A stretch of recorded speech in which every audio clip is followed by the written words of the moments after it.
जी, मैं अमन रुमान क्लास 2 से। कहना ये था कि 5 माह से घर बैठ बैठ के तंग पड़ चुके हैं और हमारे दिमागों में जंग पड़ चुके हैं। आज मैंने सोचा कि मैं यूनिफॉर्म पहनूं और आपसे शेयर करूं वो यादें, वो बातें और मुलाकातें जब सुबह सवेरे उठते थे और नाश्ता वर्जिश करते थे, फिर खर्चा बस्ता लेते थे, स्कूल का रास्ता लेते थे, फिर टीचर प्यारी आती थी, हमको खूब पढ़ाती थी, फिर बड़े ग्राउंड में जाते थे, कुछ खेलते थे, कुछ खाते थे। वो सब कुछ याद आता है और दिल को बड़ा दुखाता है। और अब घर में बंद है रात दिन, टीवी में भी कोरोना जिन।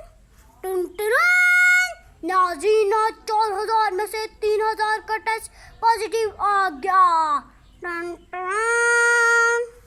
टीवी से जान छुड़ाता हूँ, किसी कजन को फोन में लाता हूँ तो क्या सुनने को पाता हूँ। कोरोना वायरस की वबा खतरनाक है और जानलेवा भी हो सकती है, 6 फुट का फासला रखें। इस माहौल में अच्छी बात है ऑनलाइन तो पढ़ रहे हैं, हम थोड़ा आगे बढ़ रहे हैं, पर आखिर कब तक हम बच्चे हैं, हम बच्चे सच ही बोलेंगे।